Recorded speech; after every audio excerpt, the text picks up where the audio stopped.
የይግባኝ ክርክሮችን በሀገሪቱ የህግ ማዕቀፎች፣ ደንቦችና ተጨባጭ በሆኑ ማስረጃዎች ላይ በመመስረት በግልጸኝነትና በታማኝነት በመመርመር ፍትሐዊ የሆነ ውሳኔ ለመስጠት የተቋቋመው የፌዴራል ታክስ ይግባኝ ኮሚሽን የ2018 የዕቅድ አፈጻጸሙን ገምግሟል። በበጀት ዓመቱ ከቀረቡለት ጉዳዮች መካከልም በመዝገብ ቁጥርም ሆነ በገንዘብ ሲሰላ ተጨባጭ ለውጦች የታዩበት ተግባራት መከናወናቸውን በሪፖርቱ ተመላክቷል። 2018 በጀት ዓመት በጥሩ ያየነው አንዱ የዚህ የኦንላይን ሰርቪስ መጀመራችን በበጎ ጎኑ የሚታይ ነው። ሁለተኛው ላለፉት 7 ዓመታት ተሰርቷል። 3 ቢሊዮን 3.5 ቢሊዮን ነበር እስካሁን ከፍተኛው።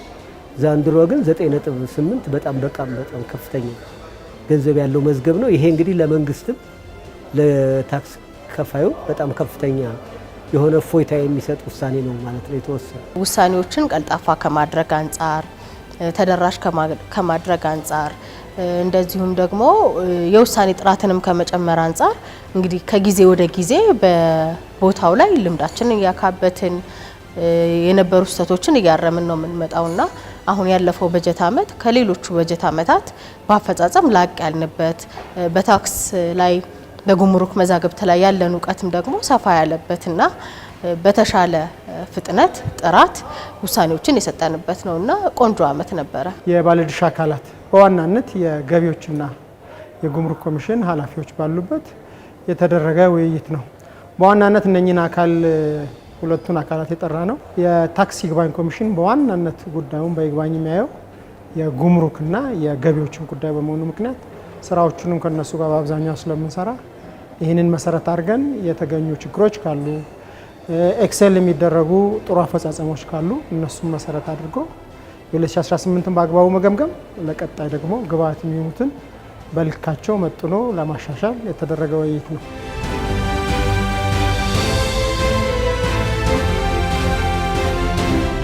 የሪፖርቱ አቀራረብም በዳታ ላይ የተመሰረተ ነበር።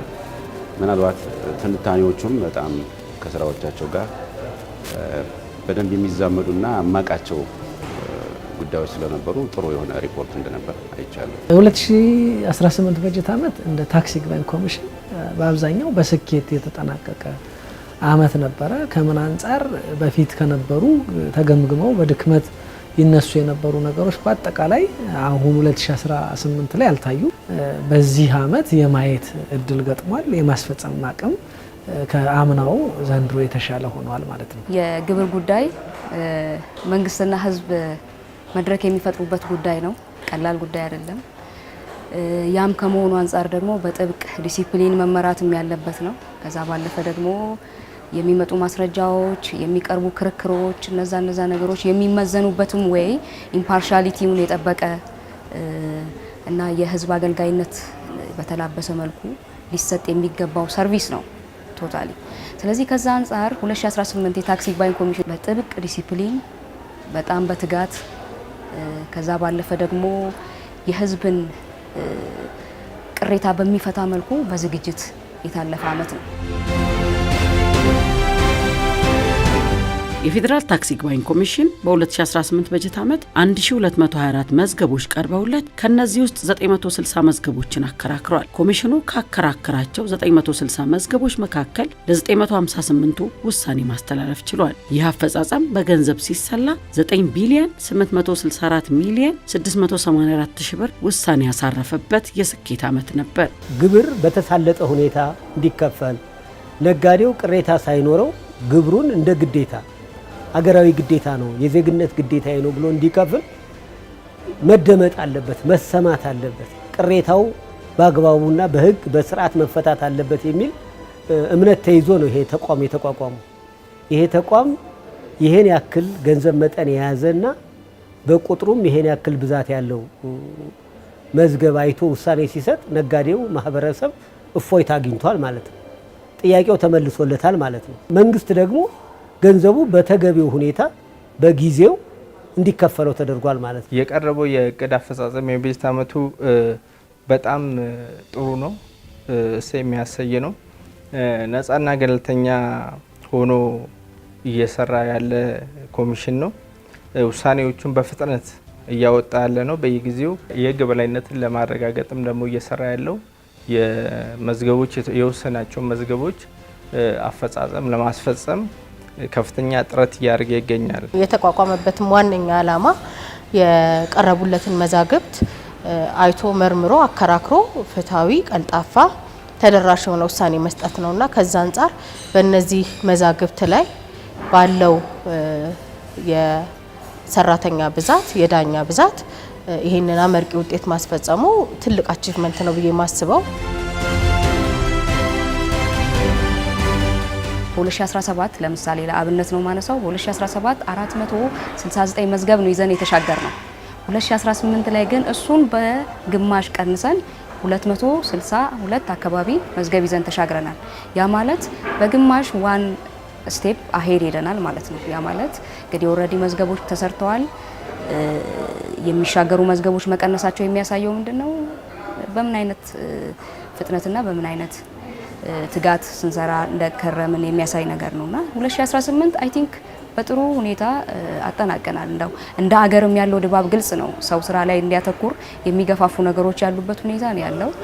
እንደ ሀገርም ከጠቅላይ ሚኒስትራችንም አያያዝ አንጻር ስታዩ ሰው በትጋት ስራው ላይ ፎከስ እንዲያደርግ ድባብ የሚፈጥር ነገር ነው ያለውና ስለዚህ ያ ነገር እኛ እንደ ግብዓት ወስደነዋል፣ ትኩረት ሰጥተን ሰርተናል። ክፍላትም የነበራቸውን ድክመቶች ሲተቹ የነበሩትን የማስተካከልና የተሻለ አፈጻጸም ላይ የመድረስ ሁኔታ ተፈጥሯል ማለት ነው። በ2018 በጀት ዓመት የዳኞችም የስራ አፈጻጸምንም ብንመለከት ከምንም እንኳን የአፈጻጸማቸው ተቀራራቢ ቢሆንም የ0.33 ልዩነት አለው።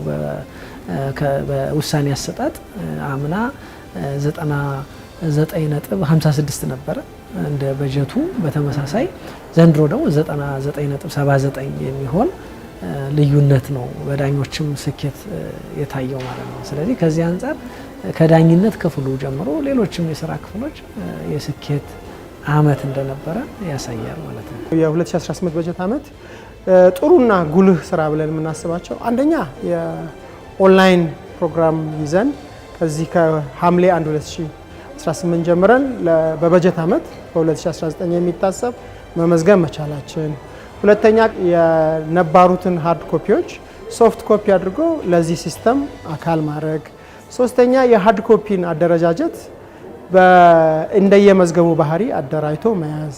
ሌላው ብዙ ጊዜ ቅሬታ ይነሳ የነበረው የዚህ የተገልጋይ እርካታ ቅድም ያነሳሽው ነው። እሱም በዋናነት ኢቭን ከአምናውም አንጻር ስናየው ከወርወርም ስናየው በ2018 ቢሆን ምርት ያለውና እድገት የሚያሳይ ነው። ይሄ ኮሚሽን በገቢዎች ሚኒስቴርና በጉምሩክ ኮሚሽን የሚወሰኑ ውሳኔዎችን በይግባኝ የሚያይ ተቋም ነው። ካሉት ዳኞችም ቁጥር አንጻር የሚቀርቡት መዝገቦች በጣም ብዙ ናቸው። ክርክሮቹም ደግሞ የታክስና የጉምሩክ ኮሚሽን ጉዳዮች ስለሆኑ በጣም ቴክኒካል ናቸው። በዚያ ረገድ ስራው በጣም ከፍተኛ የሆነ ቻሌንጅ ወይም ሙያዊ የሆኑ ዳይቨርሲፋይ የሆኑ ሙያዎች የሚፈልጉ እንደሆኑ እናውቃለን። ከዚህ አንጻር በጊዜ ሂደት እየተሻሻሉ መጥተዋል። በዚህ ዓመት የነበረውን አፈጻጸም ስናይ ስንከራከርባቸው ከነበሩ መዝገቦች አኳያ በእነሱ በኩል በኮሚሽኑ በኩል የተወሰኑት ውሳኔ ከኮሚሽኑ ከገቢዎች ሚኒስቴር አኳያ የተሻሉ የመፈጸም አቅማቸው ከፍ ያለበት ሁኔታ እንዳለ አይተናል። ኮሚሽኑ የ2018 በጀት ዓመት እቅድ ክንውኑን በገመገመበት ወቅት በአፈጻጸም ላይ የሚስተዋሉ ተግዳሮቶችንም ለይቷል። ከእነዚህ መካከል የመዝገቦች ቁጥር መበራከት ካለው የሰው ኃይል ጋር ሲነጻጸር ተመጣጣኝ አለመሆንና በተከራካሪዎች መካከል የሚደረጉ የቀጠሮ ጊዜን ማሳለፎች ይገኙበታል። ተግዳሮቶች ብለን እኛ የምንወስደው በዋናነትና የገመገምነው በቀጠሯችን ቀን ውሳኔ አለማውጣታችን ከ758ቱ ውሳኔ ካስተላለፍንባቸው መዝገቦች ውስጥ በሕግ ግዴታ የተጣለብን በ4 ወር ጊዜ ውስጥ ውሳኔ ወስነን መዝገቦች እንድናወጣ ሆኖ እያለ 77 መዝገቦች ግን በተባለው የጊዜ ቀጠሮ እንዳልወጡ ያሳያል። ይሄ ቅሬታ ይፈጥራል በሰው። እሱ ብቻ አይደለም፣ ፕሬዝዳንቱ ለ2 ወር ወይም ለተጨማሪ 60 ቀናት ማራዘም እንደሚችል በአዋጁ ተፈቅዷል። ግን ይህንን ዳኞች ምክንያታቸውን ገልጸው እንዲራዘም አቅርበው በህጋዊ መንገድ የተራዘመ አይደለም።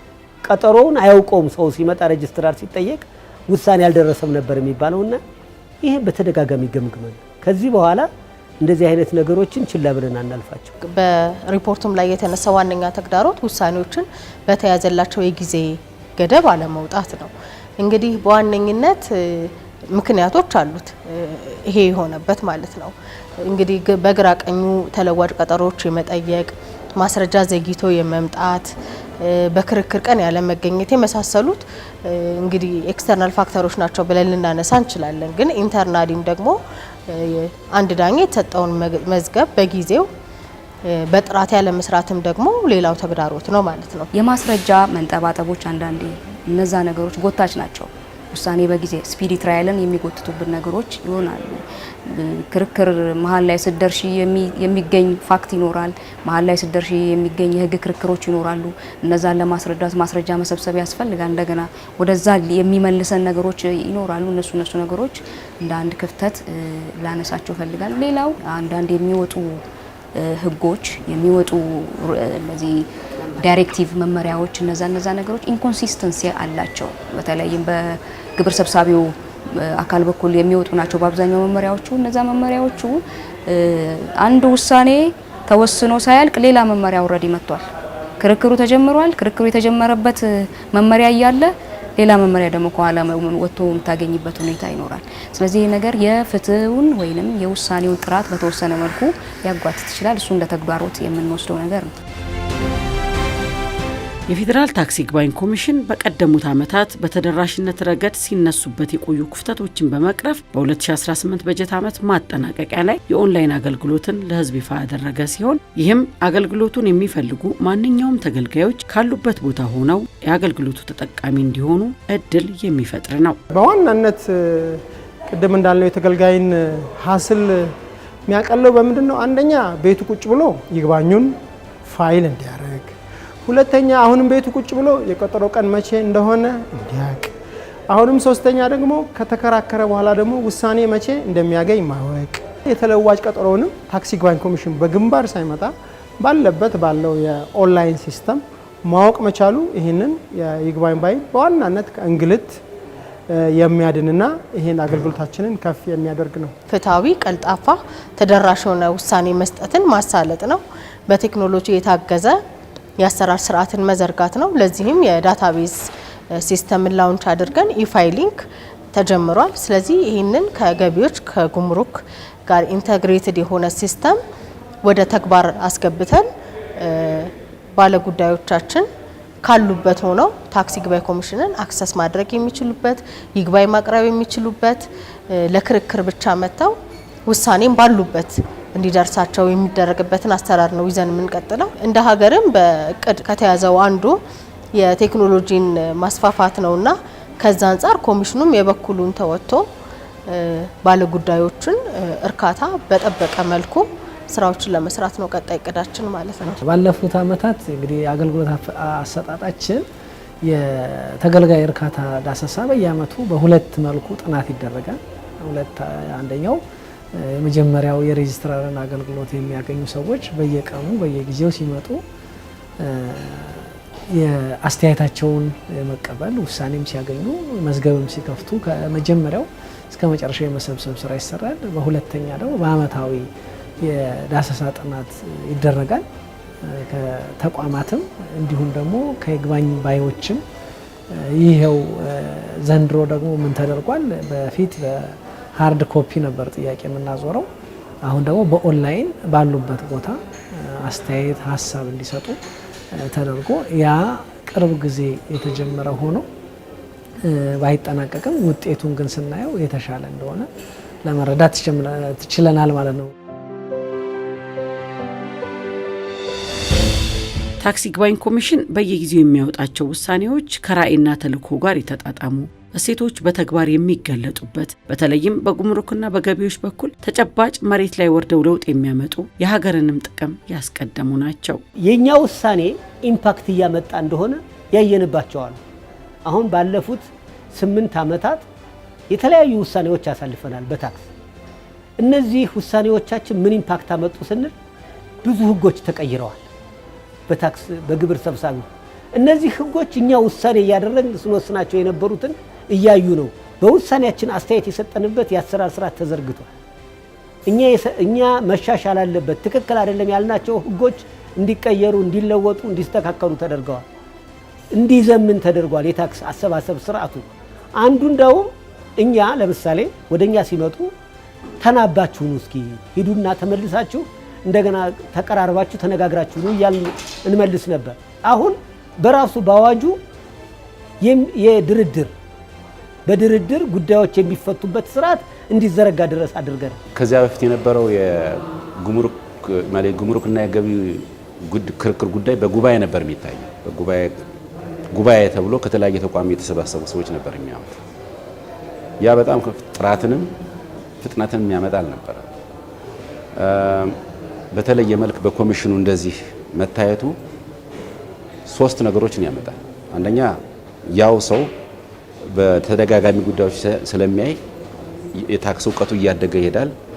ያው ሰው ያው ኮሚቴ ያው ኮሚሽን በጥራት ለመወሰን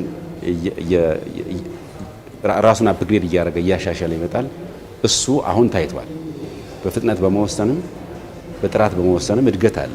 የፌዴራል ታክስ ኮሚሽን በበጀት ዓመቱ በሰጠው ውሳኔዎች የጉምሩክ ኮሚሽን መዝገቦች አብዛኛዎች ናቸው ከፍተኛ ቁጥር የያዘ ነውና ከዛ አንጻር ውሳኔ ያገኙትም አብዛኛው ናቸው በርከት ያሉ ናቸውና የሰጡት ውሳኔዎች ፍትሃዊ ናቸው፣ ጥሩ ናቸው። በዛው ልክ ደግሞ የተወሰኑብን መዝገቦች አሉ። እነዛ መዝገቦች ለማስፈጸም ከፍተኛ ጥረት አድርገናል፣ እየፈጸምን ነው። በዛ ረገድ ለግባባይም ጥሩ ውሳኔዎችን እየሰጠን ያለው ለኮሚሽኑም ፍትሃዊ ውሳኔ እየሰጠ ነው የሚል አስተያየት አለ። የፌዴራል ታክስ ይግባኝ ኮሚሽን በሕግና በአዋጅ ተቋቁሞ ግልጋሎት መስጠት ከጀመረባቸው ዓመታት በተለየ መልኩ በቀጣይ 2019 በጀት ዓመት ጅምሮቹን አጠናክሮ ለማስቀጠል አገልግሎቱን በቴክኖሎጂ በመደገፍ የሕግ ተገዥነትን በማጠናከርና የአስፈጻሚዎችንም አቅም በማጎልበት የውሳኔን ጥራት ከፍጥነትና ከተደራሽነት ጋር አዋህዶ የሚሰራበት ዓመት ለማድረግ እቅድ መያዙን በሪፖርቱ ተመላክቷል። ውሳኔያችን ጥራት ካለው፣ ሁለተኛው ፍጥነት ነው ያልነው። ገንዘብ በበጀት ዓመቱ መሰብሰብ ለመንግስት የሚደርሰው ለመንግስት፣ ለግለሰቡ ለንግድ ስራ የሚያስፈልገው ለንግድ ስራ፣ ሁለቱም ጠቃሚ ነው ያለው በኢኮኖሚው ሰርክል ውስጥ ስለሚገባ ማለት ነው ገንዘቡ። ስለዚህ ሁለተኛው ፍጥነት ነው ያልነው። ሶስተኛው ተደራሽነት ነው። ሰው ስራው ላይ እያለ ስራ ሳይፈታ ወደዚህ ለክርክር ለሙግት ሳይል ባለበት ቦታ ሆኖ በኦንላይን ሬጂስተር አድርጎ ጊዜውን ቆጥቦ የሚሰራበት እና እነዚህ በፒላርነት ያስቀመጥናቸው ጥራት፣ ፍጥነት፣ ተደራሽነትና አራተኛው ፍትሃዊነት የምንሰጠው ውሳኔ ግራ ቀኙ ትክክል ላይሆን ይችላል። ውሳኔያችን ፍትሃዊነቱን ግን መጠበቅ አለበት። አነሰም በዛም ለአንድ ሀገር ሊከፈል የሚገባው ታክስ ከፋዩም አምኖበት ግብር መክፈል አለበት። መንግስትም መሰብሰብ የሚገባው በህግና በህግ ብቻ የተፈቀደለትን ብቻ እንዲሰበስብ ሊያደርግ የሚችል ፍትሃዊ ውሳኔ የመስጠት ስራ ነው በእቅዶቻችን ያካተት ነው። እነዚህን ነው እየመነዘርን እየቀየርን በየእቅዶቻችን ያስቀመጥናቸው። እንግዲህ እንደ አንድ ሰብሳቢ ዳኛ ከ2018 የወሰድናቸውን ተሞክሮዎች ወደ 2019 በጀት ዓመት አምጥተን የነበሩ ክፍተቶችን አርመን ቀልጣፋ የሆነ ውሳኔ ለመስጠት ስራዎቻችንም ደግሞ ተደራሽ የሆኑ እንደዚሁም ደግሞ ከውሳኔ ከመስጠት ባለፈ ደግሞ የምንሰጣቸው ውሳኔዎች ለሀገር ለባለ ጉዳዩም ለግብር ከፋዩም ለግብር ሰብሳቢው መስሪያ ቤት የሚሰጡትን ትምህርት ከግምት ያስገባ አመርቂ የሆነ ቀጣይ በጀት ዓመት ይጠብቀናል ብዬ አስባለሁ።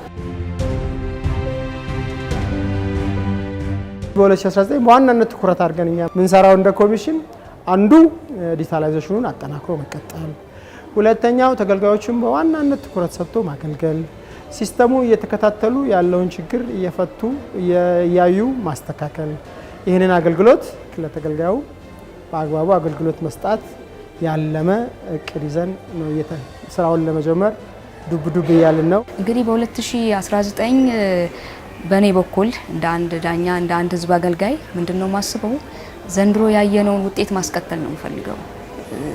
በተቻለኝ አቅም በተቻለኝ ትጋት ደስ ይላል ህዝብ ማገልገል ራሱ የሚፈጥረው እንትን አለውና ያንን ነገር ማስቀጠል ነው ፈልገው በተቋማችንም ደረጃ ያለው ጥብቅ ዲሲፕሊን በዚሁ አጋጣሚ እንደው ቢማሩበት ብዬ የምለው ምንድነው ሁሌ አፈጻጸማችንን 40 እንገመግማለን። ምን ያህል ውሳኔ ተሰርቷል፣ ለምን ውሳኔው ዘገየ፣ ከዛ ባለፈ ደግሞ የተመለሱ መዝገቦች ከችሎት ወይንም ከከፍተኛ ፍርድ ቤትም ሆነ እንደዚህ በይግባኝ ታይተው የሚመለሱ መዝገቦች ክፍተታቸው ምንድነው፣ ይሄን ክፍተት ለምንድነው ያላየ ነው፣ ስለዚህ በቀጣይ ምንድነው ማድረግ ያለብን፣ ውሳኔያችን ደግሞ እስከ ሰበር ሄዶ ጸንቶ ከሆነ ደግሞ ያ የጸናው ውሳኔ በቀጣይ ተግባራዊነቱ እንዴት ይቀጥል፣ ፕሬሲደንት ወይንም ነባር ውሳኔ ሆኖ እንዴት ይቀጥል፣ እንዴት አድርገን እንግባባበት። እነዚህ ነገሮች 40 ሁሌ የምንገመግመው ጉዳይ ስለሆነ እሱ ነገር በጣም ጥሩ ግብአት ይሰጠኛል ብዬ ተስፋ አደርጋለሁ። ታክስ ይግባኝ ኮሚሽን ከራሴ ጀምሮ ህብረተሰቡን ለማገልገል ያለውን ቅሬታ ሰብስቦ ለኮሚሽኑ ወይም ደግሞ ለበላይ አመራር አቅርቦ ይህንን ከስር ከስር የሚፈታበትን ነገር የመስራት ቁርጠኝነት አለ። እቅዶችን፣ ሪፖርቶችን ልክ በፍጥነት በተቀበለበት መጠን ከስር ከስር ደግሞ የእያንዳንዱን የስራ ክፍል እቅድ ገምግሞ ግብረ መልስ በመስጠት ይህንን ስራ ደግሞ ጠንካራ እንዲሆን የማድረግ ቁርጠኝነት አለ ማለት ነው በእኛ ክፍል። ኮሚሽኑ በ2019 በጀት ዓመት የይግባኝ አቤቱታዎችን ከተቋሙ 4 ዋና ዋና ምሰሶች አንጻር እየመዘነ የህዝብንም ሆነ የመንግስትን ጥቅም ለማስከበር የያዘውን እቅድ በቁርጠኝነት ለመፈጸም የየስራ ክፍል ኃላፊዎች ከኮሚሽኑ ፕሬዝዳንት ጋር የውል ስምምነት እንዲፈራረሙ አድርጓል። ተፈራርመናል። እያንዳንዱ በየኳርተሩ ይገመገማል፣ ሪፖርት ያቀርባል። የተገመገመው ሪፖርት በትክክል መሆኑን በሱፐርቪዥን በክትትል እናረጋግጣለን። እያንዳንዱ የስራ ክፍልም እየተፈራረመ ነው ወደ ስራ የሚገባው። ይህን ስራዎቻችንን ከመስራት አንጻር እያንዳንዱ ከግለሰብ ይጀምራል። የግለሰብ እቅድ ተዘጋጅቶ ያ ግለሰብ ከዋናው ከክፍሉ እቅድ ይወስዳል። ክፍሉ ከዋናው የኮሚሽኑ እቅድ ይወስዳል። ኮሚሽኑ ደግሞ ከፍትህ ስርዓቱ ከፍትህ ሚኒስቴር ያለውን ድርሻ ወስዶ በየደረጃው ካስኬድ እየተደረገ ነው የሚሰራው። ስለዚህ የሰራተኛውን ኮሚትመንት በዚህ ልክ መጨመር፣ በሰራተኛውን ኮሚትመንት ደግሞ ማረጋገጥ ስለሚገባ ደግሞ በሱፐርቪዥን ስልጠና በማድረግ ይህንን ድጋፍ አድርጎ የ2019 እንደ ኮሚሽኑን ስራ ለማሳለጥና ከግብ ለማድረስ ሁሉም ሰራተኛ የኔን ክፍልም ጨምሮ ይሰራል የሚል ግምት አለኝ። ይህንም ለማድረግ ተግተን እንሰራለን። ከኮሚሽኑ አንጻር ዳኞቹን በቁጥር መጨመር አለበት። እንደ መዝገብ ሁኔታ ዳኞቹ ቁጥር አብሮ መጨመር አለበት።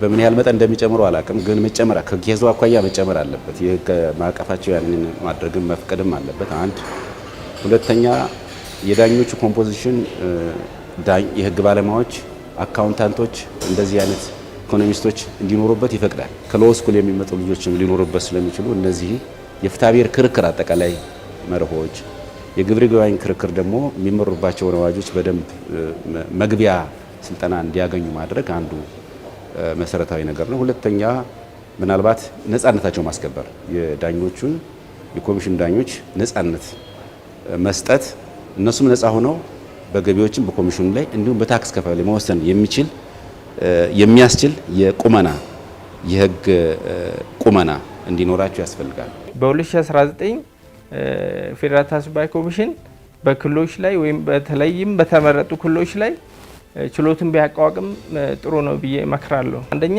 ጊዜን ይቆጥባል። ይግባቢዎችም ቢሆኑ ከክልል ድረስ እዚህ ድረስ መምጣት ለፍትህ ሲባል የተለያዩ ወጪዎችን ያወጣሉና እንግልትም ይኖረዋልና ከተማሆኑ በየአካባቢያቸው ክልል ላይ ችሎት ቢቋቋም ብዬ አስባለሁ። በቀጣይም ኮሚሽኑ መሰል በለውጥ ጎዳና ላይ ያሉ ስራዎችን አጠናክሮ ለማስቀጠል እንደ ተቋም ብሎም እንደ ሀገር የተሻለ ስኬትን ለማስመዝገብ ይችል ዘንድ የተቋሙ ባለድርሻ አካላት ከምንጊዜውም በላይ ከኮሚሽኑ ጋር እጅና ጓንት ሆነው እንዲሰሩ ጥሪ አቅርቧል።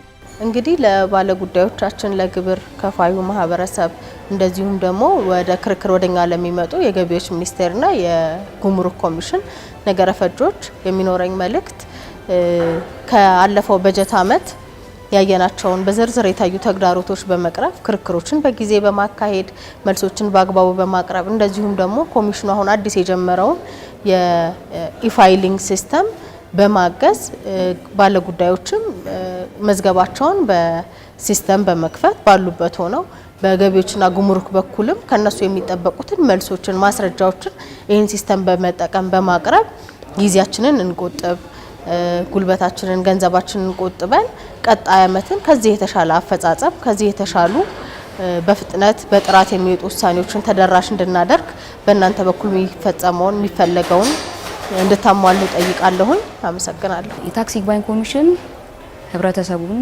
በታክስ ጉዳይ ላይ የሚቀርቡ ቅሬታዎችን ለማስተናገድ በቁርጠኝነት ዝግጅት ላይ እንዳለ አምናለሁም። ይህንንም ማለት እፈልጋለሁ። የታክስ ይግባኝ ኮሚሽን እንደሚታወቀው እንግዲህ የኦንላይን አገልግሎት በትክክል ኦፊሻሊ በ2018 መጨረሻ ላይ ጀምሯል። ይህ አገልግሎት በ2019 ተጠናክሮ ይቀጥላል። ስለዚህ ማንኛውም ታክስ ከፋይ በተለይ ከአዲስ አበባ ውጭ ያለ ታክስ ከፋይ ባለበት ቦታ ሆኖ ወደ ታክስ ይግባኝ ኮሚሽን ፋይል መክፈት የሚችል መሆኑን በቅድሚያ ላሳውቅ እወዳለሁ። የመላው የታክስ ይግባኝ ኮሚሽን ሰራተኛም አሁን በተስማማነው መሰረት አሁን በተነጋገርነው መሰረት የ2019 እቅድን ፈጽሞ ይህንን ደግሞ በስኬት ለመገምገም እንዲያበቃን ምኞቴ ነው።